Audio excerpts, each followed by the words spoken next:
এমন একটা দেশে আমরা আসলে বসবাস করি যেখানে বাসের ফিটনেস থাকে না। আমরা এমন একটা দেশে বসবাস করি যেখানে বিমানেরও ফিটনেস থাকে না। আমরা এমন একটা দেশে বসবাস করি যেখানে মানুষেরও ফিটনেস থাকে না, রাষ্ট্রেরও ফিটনেস থাকে না। শেখ হাসিনা একটা ফিটনেসবিহীন রাষ্ট্র আমাদের উপরে চাপিয়ে দিয়ে গিয়েছে, এই প্রজন্মের উপরে চাপিয়ে দিয়ে গিয়েছে। জুলাই গণ অভ্যুত্থানের 1 বছরের দ্বার প্রান্তে আমরা রয়েছি। আজকে আমরা এখানে যারা দাঁড়িয়ে রয়েছি, আমাদের এখানে দাঁড়ানোর কথা ছিল না। আপনারা আমাদেরকে চিনতেন না, আমরাও আপনাদের সামনে দাঁড়িয়ে কথা বলতাম না।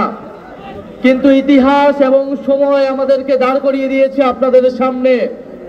জুলাই গণ অভ্যুত্থানে যখন বিগত 16 বছরের চেপে বসা শেখ হাসিনার ফ্যাসিবাদ, গণহত্যা, গুম খুন থেকে বিরোধী দলের নেতৃবৃন্দরা সেই লড়াইকে এগিয়ে নিয়ে যেতে পারছিল না, নির্যাতিত হয়ে যাচ্ছিল, তখন কোটা সংস্কার আন্দোলন থেকে এই ছাত্র তরুণরা এক দফার মাধ্যমে গণ অভ্যুত্থানে ফ্যাসিবাদ বিরোধী আন্দোলনের রূপ দিয়েছিল। ফলে আপনারা আমাদের উপর আস্থা রেখেছেন। আস্থা রেখে আপনারা 5ই আগস্ট ঢাকা শহরে গিয়েছিলেন মার্চ করতে। আপনারা গণভবন ঘেরাও করেছেন, আপনারা শেখ হাসিনাকে উৎখাত করেছেন। আমরা মনে করি এই বিজয়ের, এই ফ্যাসিবাদ বিরোধী লড়াইয়ের প্রকৃত বিজেতা হচ্ছে আপনারা, সাধারণ মানুষ, সাধারণ জনগণ। 25 বছরের ওয়ারেন্টিযুক্ত দীর্ঘস্থায়ী দরজা প্রোটেক্টর, আধুনিক ও মজবুত দরজা।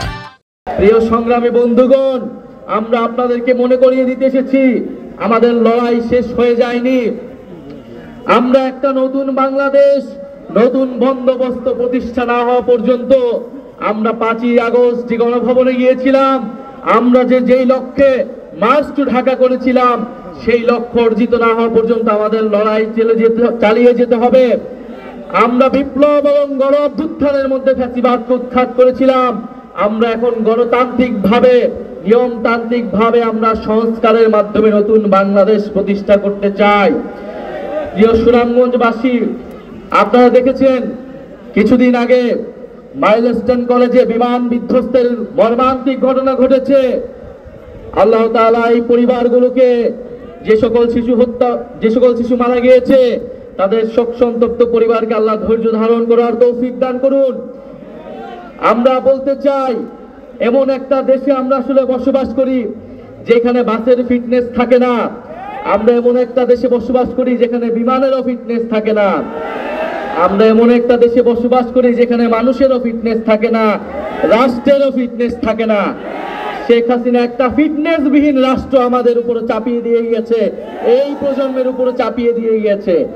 আমরা বলেছি এই প্রজন্ম, আমরা ভবিষ্যৎ প্রজন্মের জন্য একটা ফিটনেসবিহীন রাষ্ট্র দিয়ে যেতে পারি না। এটা আমাদের দায়িত্ব। আপনাদের সন্তানরা যারা জীবন দিয়েছে, যারা আজকে এখানে একজন শহীদ পরিবারের বাবা রয়েছেন, শহীদ সোহাগের বাবা রয়েছেন, যারা রাস্তায় জীবন দিয়েছিলেন, তাদের জন্য হলেও, তাদের আকাঙ্ক্ষা পূরণের জন্য হলো, ভবিষ্যৎ প্রজন্মের জন্য হলো, এই রাষ্ট্রের ফিটনেস আমাদেরকে তৈরি করতে হবে, এই রাষ্ট্রের মেরামত আমাদেরকে তৈরি করতে হবে। সেই রাষ্ট্র মেরামতের রাজনীতির জন্য এই জাতীয় নাগরিক পার্টি প্রতিষ্ঠিত হয়েছে।